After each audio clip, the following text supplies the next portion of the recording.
ইতিমধ্যেই বাংলাদেশের মানুষের হৃদয়ের প্রধানমন্ত্রী হয়ে গিয়েছে ইনশাআল্লাহ।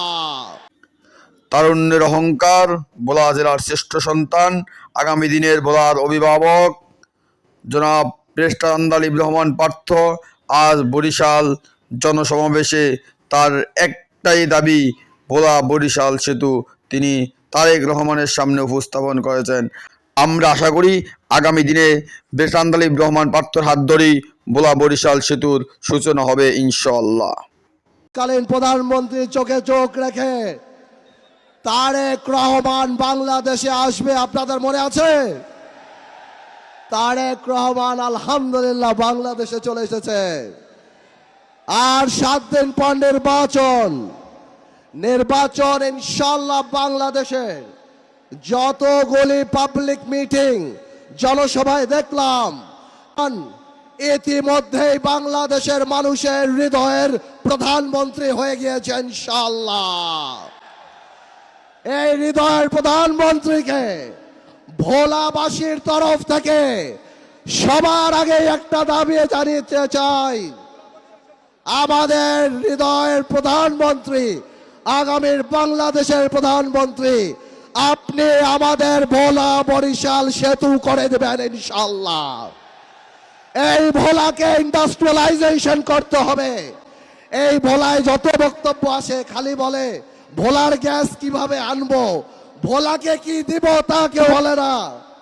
আপনার কাছে বলতে চাই, ইনশাআল্লাহ যেভাবে গণতন্ত্রের পক্ষে ছিলাম, যেভাবে জাতীয়তাবাদী শক্তির পক্ষে ছিলাম, আপনি ভোলার মেডিকেল কলেজ আর ভোলার বরিশাল সেতুটা করে দেন।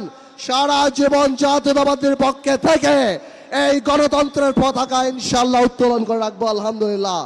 আসসালামু আলাইকুম, সবাই ভালো থাকবেন।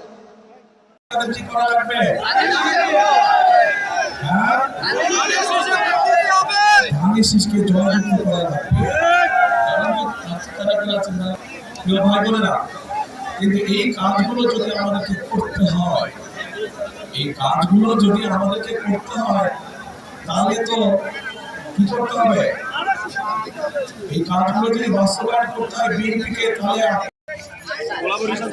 মহিলাদের সামনে দেন,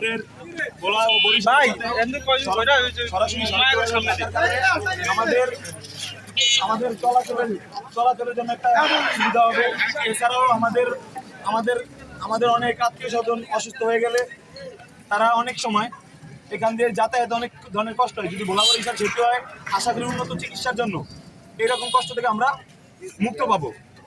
ভোলার মানুষের দীর্ঘদিনের লালিত স্বপ্ন ভোলা বরিশাল সেতু আজ তারুণ্যের অহংকার জনাব তারেক রহমানের বরিশাল আগমনে ব্যারিস্টার আন্দালিব রহমান পার্থ তার মূল চাওয়া ভোলা বরিশাল সেতু এবং ভোলায় একটি হাসপাতাল, তার মধ্য দিয়ে তারেক রহমানের যে ভোলা বরিশাল সেতু করার প্রতিশ্রুতি এবং তার বিনিময়ে তিনি ধানের শীষে একটি ভোট চেয়েছেন। তার মানে আগামী দিনে তারেক রহমান প্রধানমন্ত্রী হলে ভোলা বরিশাল সেতু হবে। এটি এখন আর সময়ের ব্যাপার মাত্র।